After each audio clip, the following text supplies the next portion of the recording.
اسلام میں سب سے اہم حکم اور سب سے مشکل حکم ہے نماز کی پابندی کرنا۔ نماز پڑھنا مشکل نہیں ہے، نماز کی پابندی کرنا مشکل۔ پوری زندگی انسان اس بات کی کوشش میں لگا رہے کہ نماز کبھی قضا نہیں ہونے دوں گا، یہ آسان کام نہیں ہے۔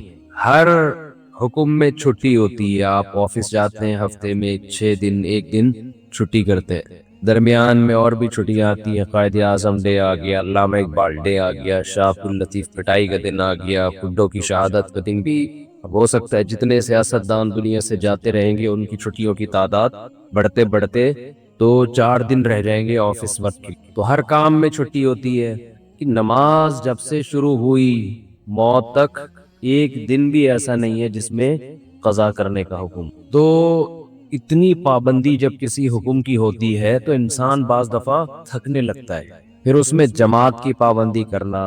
اس لیے قرآن نے کہا وَإِنَّهَا لَكَبِيرَةٌ إِلَّا عَلَى الْخَاشِعِينَ، یہ نماز ایک مشکل کام ہے، یعنی اللہ کسی حکم کو مشکل خود سے نہیں کہتا۔ نماز کی پابندی کو اللہ کیا کہہ رہے ہیں؟ یہ ایک مشکل کام ہے، الا علی الخاشعین، مگر ان لوگوں پر۔ فہد بھائی موبائل کو نہ دیکھیں، بیان سنیں، ٹھیک ہے نا؟ سب کے لیے ہو رہا ہے تو آپ کے لیے بھی ہو رہا ہے، آپ بھی پرسوں عشاء میں شارٹ تھے۔ وَإِنَّهَا لَكَبِيرَةٌ، یہ مشکل کام ہے، الا علی الخاشعین، مگر ان لوگوں پر جن کے دل میں اللہ کا خوف ہے۔ اب دیکھو اللہ نے نسخہ بھی خود ہی بتا دیا کہ اگر اس مشکل کو آسان بنانا چاہتے ہو تو اپنے اندر اللہ کا خوف پیدا کر۔ سوال پیدا ہوتا ہے خوف کیسے پیدا کریں؟ تو خوف کیسے پیدا کریں؟ اب یہ تو اختیار میں نہیں ہے نا۔ آپ اگر یہ تصور کرنا شروع کر دو کہ میرے دل میں فلاں کا ڈر بیٹھ جائے، تو یہ صرف ڈر بیٹھنے کے تصور سے ڈر نہیں بیٹھے گا۔ تو اب اللہ نے آگے خوف پیدا کرنے کا طریقہ بیان کر دیا کہ مائک کی آواز بہت دور کرتی ہے۔ اچھا، تو خوف پیدا کرنے کا طریقہ کیا بتایا؟ الذین یظنون انہم ملاقو ربہم، یہ وہ لوگ ہیں جن کو یقین رہتا ہے کہ یہ اپنے رب سے ملاقات کرنے والے ہیں، وَأَنَّهُمْ إِلَيْهِ رَاجِعُونَ، اور انہوں نے اس اللہ کی طرف لوٹ کر جانا ہے۔ جب آپ یہ تصور کر لیں گے کہ یہ دنیا ختم ہونے والی ہے اور ہم نے یہاں سے نکل کے جانا ہے، اللہ کے سامنے کھڑے ہونا ہے، تو ہر مشکل کام آپ کے لیے آسان۔ میں عجیب بات بتاؤں، اسلام میں ہر بیماری کا یہی علاج، ہر پریشانی کا بھی یہی علاج، ہر ٹینشن کا بھی یہی علاج، ہر مشکل کام کا بھی یہی علاج۔ وہ کیا علاج ہے کہ ہم نے جانا کہاں ہے؟ اللہ کے پاس۔ آپ نے بعض حکیم دیکھے ہوں گے، اب تو حکیم لوگ شارٹ ہو رہے ہیں مارکیٹوں سے، بہت کم کہیں کہیں نظر آتے ہیں۔ بعض حکیموں میں مشہور ہوتا تھا ہر بیماری کا ایک ہی چورن ہے ان کے پاس، ہر بیماری کا ایک ہی چورن۔ وہ شاید فراڈی ہوتے ہوں، لیکن اسلام میں ہر بیماری کی ایک ہی دوا ہے، اور یہ زبردست دوا ہے۔ دیکھیں اللہ تعالیٰ نے جب ہمیں کوئی غم اور پریشانی ہو تو اللہ نے اپنے نیک بندوں کی جو صفات بیان کی ہیں وہ کیا بیان کی ہیں؟ الذین اذا اصابتہم مصیبہ، انہیں جب کوئی مصیبت پہنچتی ہے، قالوا، تو یہ کہتے ہیں، انا للہ، ہم اللہ کے لیے ہیں، وانا الیہ راجعون، ہم نے جانا کہاں ہے؟ اللہ کے پاس۔ مصیبت میں تنوین ہے، تنوین۔ اگر یہ ہوتا نا المصیبہ، اس کا مطلب ہوتا کوئی خاص قسم کی جب مصیبت پہنچتی ہے تو یہ کہتے ہیں خاص قسم کی مصیبت کچھ بھی ہو سکتی ہے، لیکن یہاں ہے مصیبت، کسی بھی قسم کی مصیبت، کسی بھی قسم کی ٹینشن، کوئی پریشانی، کوئی پیسے لے کے بھاگ گیا، کاروبار میں نقصان ہو گیا، بیماری آ گئی خطرناک، بچے نافرمان ہو گئے، ہر ٹینشن کا ان کے پاس علاج کیا ہے۔ ہم نے جانا کہاں ہے؟ اللہ کے پاس۔ تو یہ نیک لوگوں کی اللہ نے علامت بیان کی ہے کہ ان کے پاس ہر ٹینشن کا ایک ہی چورن ہے، ایک ہی دوا ہے، کہ بھئی یہ دنیا ختم ہونے والی ہے اور ہم نے جانا کہاں ہے؟ بول لینا اللہ کے پاس۔ جب اللہ ہی کے پاس جانا ہے تو کیا ہوگا بھئی وہاں جا کے؟ اللہ کے پاس سوال پیدا ہوتا ہے، بھئی اللہ کے پاس جانے کا مطلب یہ ہے کہ یہ ٹینشن دینے والا اللہ ہے، وہ مجھے دیکھ رہا ہے کہ میں اس پریشانی میں صبر کر رہا ہوں، اس کا نعم البدل وہ قیامت کے دن مجھے دے دے گا۔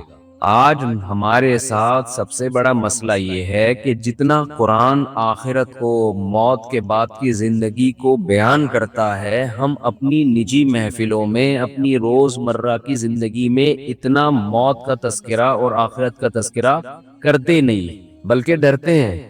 آپ زیادہ یہ باتیں شروع کر دو نا، بھائی مر جائیں گے، ختم ہو جائے گا، تو سمجھتے ہیں لوگ بیوقوف آدمی ہے، ترقی سے روک رہا ہے۔ جو حقیقت بیان کر رہا ہے اسے لوگ کیا کہتے ہیں؟ یہ ترقی سے روک رہا ہے، یہ حقیقت بیان کر رہا ہے۔ تو خیر میں یہ کر رہا تھا، جو کام مشکل ہو آپ نے اپنے دماغ پر مسلط کر لینا ہے کہ یہ دنیا کیا ہے؟ ختم۔ اس سے آپ خوشی میں اتراؤ گے بھی نہیں، ورنہ خوشی میں بھی انسان آپے سے باہر ہو جاتا ہے۔ پیسہ آ گیا تو پتہ نہیں اتنا خوش ہو رہا ہے جیسے کیا ہو گیا، اور بھائی کتنا کیا ہو گیا، وہ طوطا یاد آ رہا ہے کیا ہوا؟ ایک بولنے والا طوطا کچھ دن پہلے دیکھا، وہ بات بات پہ کہہ رہا تھا کیا ہوا، ایسے اسٹائل سے کہہ رہا تھا کیا ہوا؟ اس کو زیادہ چھیڑو نا، تنگ کرو طوطے کو، آواز مارتا تھا کیا ہوا؟ تو اگر کوئی پیسہ آ کے کوئی بہت ہی زیادہ خوش ہو گیا تو آپ نے کیا کہنا ہے؟ اس کو بولنا ہے کیا ہوا؟ ہمیشہ کے لیے تھوڑی آیا ہے، تھوڑے دن کھائے گا پیے گا ختم، بڈھا ہو جائے گا، ٹائم تھوڑی لگ رہا ہے، کوئی زیادہ ٹائم نہیں ہے بڈھے ہونے میں، خوب سمجھ لو، اور مرنے میں یہ خوش فہمی میں مبتلا نہ رہے کہ پتہ نہیں کتنا ٹائم لگے گا، بہت اسپیڈ کے ساتھ، بہت تیزی کے ساتھ، تھوڑے دن رہ گئے ہیں بس انا للہ ہونے میں، کوئی زیادہ ٹائم نہیں ہے۔ جو جوان ہیں ان کے لیے بھی زیادہ ٹائم نہیں، ابھی ٹائم دیکھو ایسا، اب یوٹیوب پہ لکھ لو نا پرانی فلم کا ہیرو، اور ابھی آج دیکھ لو کیسا لگ رہا ہے، تو ہیرو کا یہ حال ہے تو ہم اور آپ تو ہیرو ہیں بھی نہیں۔ 1980 کا ہیرو دیکھ لو اب کیسا لگ رہا ہے آج کل، تو جب وہ ایسا لگ رہا ہے تو ہم اور آپ کیسے لگیں گے 15-20 سال کے بعد؟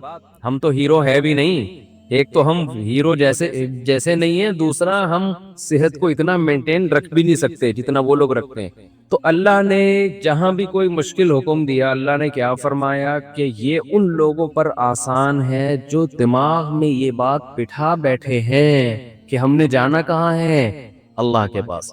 تو رمضان میں کچھ کام ایسے ہیں جو نبی صلی اللہ علیہ وسلم نے بہت زیادہ کی، اور وہ کام بھی جب تک آپ کو یہ یقین نہ ہو کہ میں نے اللہ کے پاس جانا ہے اس وقت تک وہ کام آسان ہے نہیں۔ ان میں ایک اہم ترین کام نماز کے بعد دیکھو اسلام میں جن کاموں کا بھی حکم دیا جاتا ہے نا وہ نماز کے بعد ہے۔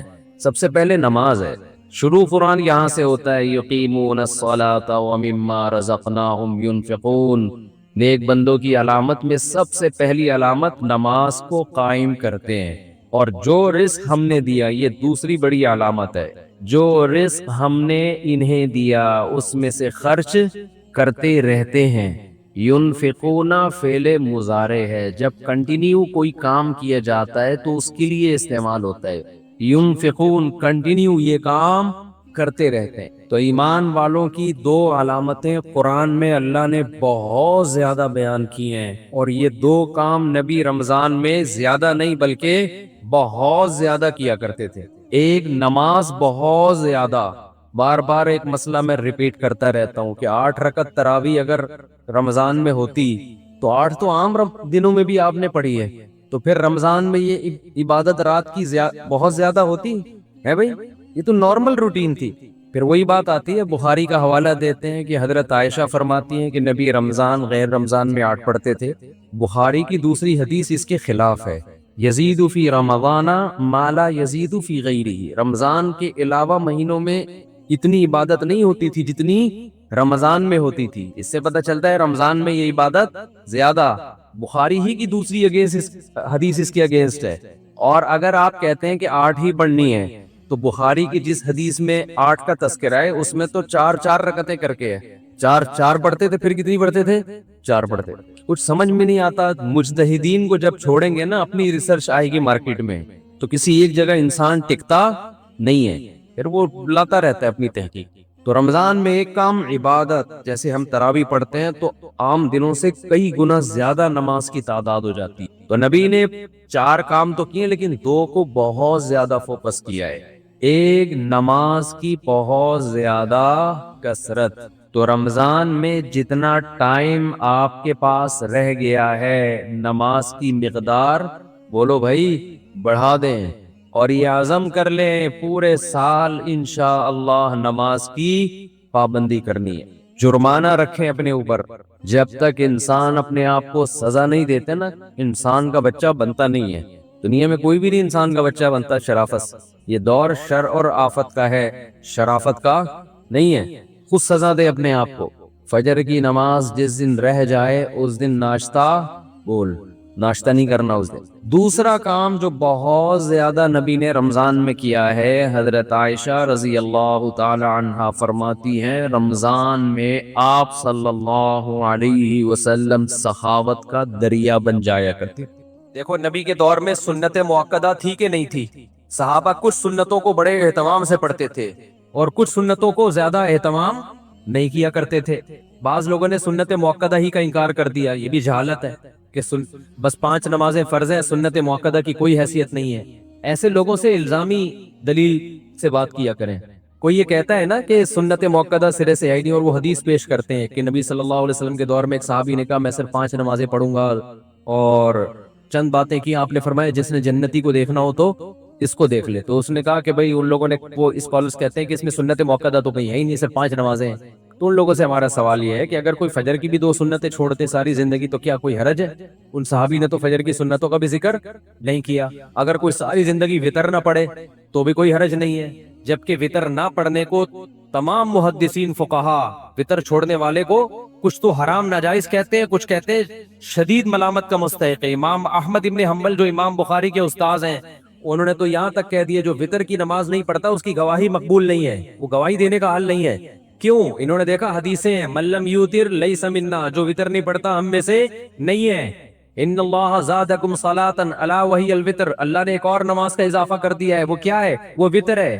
البانی نے اس حدیث کو صحیح کہا. میں اصل البانی کا حوالہ اس لیے پیش کر رہا ہوں کہ یہ لوگ ہمارے خلاف جب وطر کے بارے میں دلیل دیتے ہیں نا، اور یہ ہمارے خلاف جو بھی دلیل ہے تو البانی رحمہ اللہ کا حوالہ دیتے ہیں کہ انہوں نے حدیث کو صحیح کہا ہے غلط کہا. اس لیے میں ان کا حوالہ دے رہا ہوں. سمجھتا ہے کہ نہیں سمجھتا؟ اتنی ساری حدیثوں کو کہاں لے کے جاؤ گے؟ اور فجر کی 2 سنتوں کی کس قدر تاکید ہے. اور چلو اگر سنت موقدہ کا اسلام میں کانسیپٹ ہی نہیں ہے، کوئی کانسیپٹ نہیں ہے، فرض ہے یا عام سنت ہے، تو میرا ایک سوال ہے فجر کی 2 رکعتوں میں ہم چھوٹی قرات کرتے ہیں یا لمبی قرات کرتے ہیں؟ بولو نا. لمبی قرات ہے نا. مغرب کی نسبت فجر کی نماز چھوٹی ہوتی ہے یا لمبی ہوتی ہے قرات میں؟ آپ مجھے بتاؤ. آپ کا امام اگر فجر کی پہلی رکعت میں انا اعطیناک الکوثر پڑھے اور دوسری میں قل واللہ احد پڑھے اور یہی معمول بنا لے، آپ برداشت کر لو گے امام کو کہ بھائی تو مغرب ایسے پڑھا رہا ہے جیسے فجر ایسے پڑھا رہا ہے جیسے مغرب؟ آپ اسے جواب میں یہ کہہ سکتے ہو کہ یہ فرض ہے، فجر کی 2 رکعت جو پڑھی جائیں گی ان میں لمبی قرات کیا ہے؟ فرض ہے. آپ یہ کہہ سکتے ہیں امام کو؟ فرض تو نہیں ہے. اگر فرض ہوتی تو پھر انا اعطینا سے نماز ہوتی نہیں. آپ جواب میں یہ کہو گے بھائی یہ سنت ہے، فجر کی 2 رکعتوں کو طول دینا کیا عمل ہے؟ سنت عمل ہے. انا اعطینا آپ مغرب میں پڑھ لیں. چلو کبھی کبھار فجر میں ہو جائے، سفر میں آپ تھے یا کہیں تھکاوٹ تھی تو ایک الگ بات ہے. نارملی فجر میں لمبی قرات کرنا سنت ہے. جواب میں وہ یہ کہے کہ سنت ہے نا، کوئی فرض واجب تو نہیں ہے. جواب میں وہ یہ کہے کہ سنت ہے نا، کوئی لازم تو نہیں ہے نا.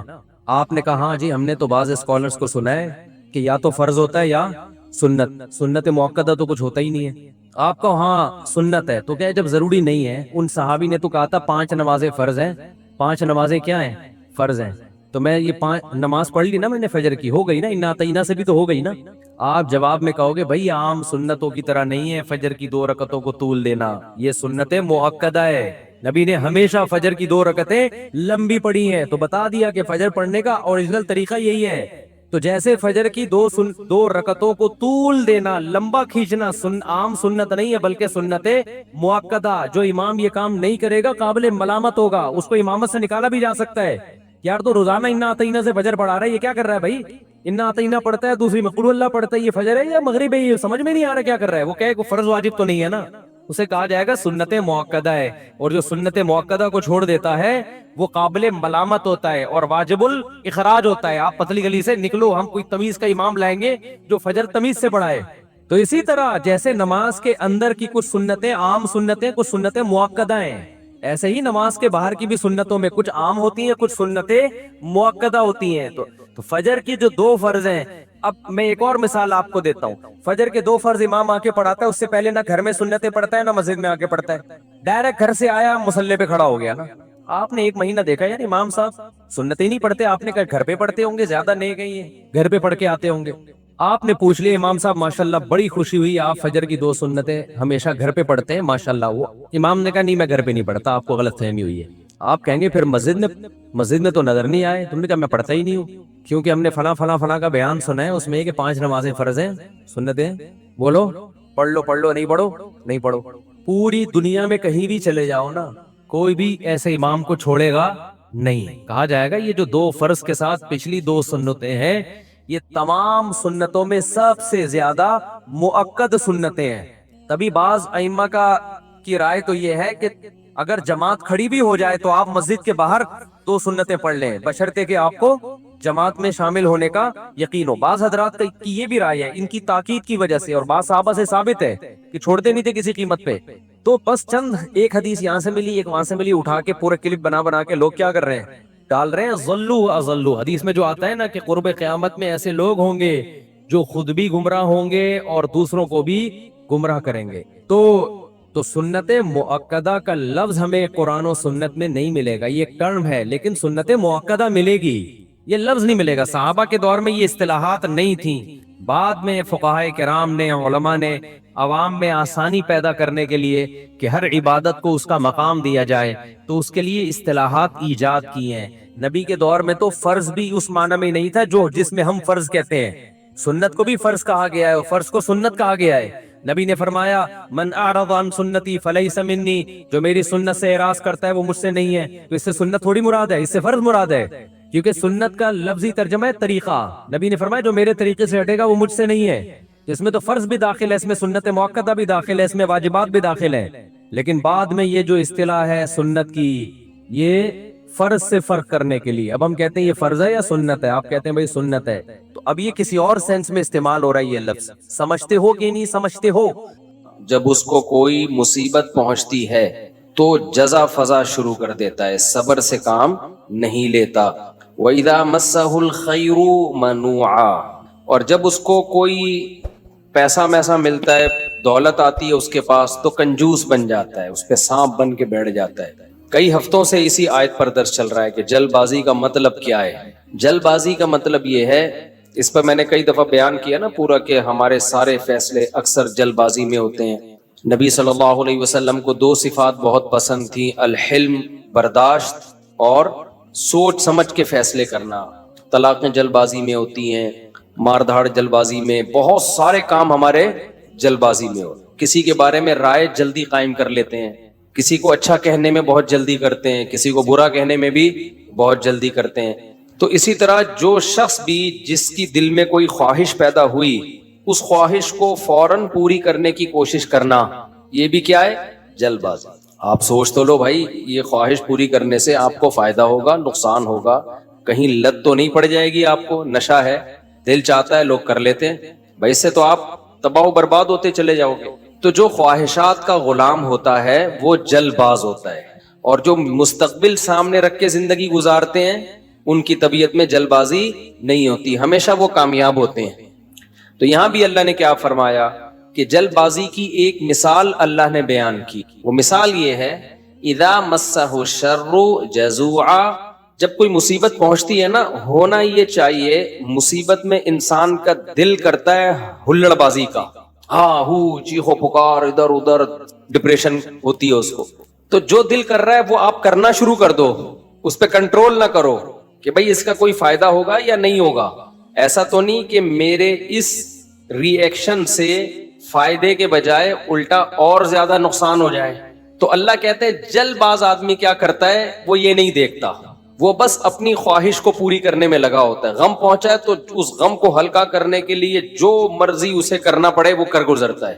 اس کی مثال ایسے ہے نا, آپ نے دیکھا ہوگا ایک کہیں کوئی واقعہ ہو جائے نا, کوئی دھماکہ ہو جائے, تو جو انویسٹیگیشن کے لیے لوگ وہاں جاتے ہیں وہ کہتے ہیں ہمیں سب سے بڑی مصیبت پتہ ہے کیا ہوتی ہے, وہاں عوام جو احتجاج شروع کر دیتی ہے, اس سے کیا ہوتا ہے کہ وہاں جن لوگوں نے کچھ کارروائیاں کی ہے نا ان کے ثبوت مٹ جاتے ہیں. ہونا یہ چاہیے, پوری دنیا میں ہم نے ایک اصول دیکھا ہے, جہاں کوئی ایکسیڈنٹ ہو, کوئی واقعہ ہو نا,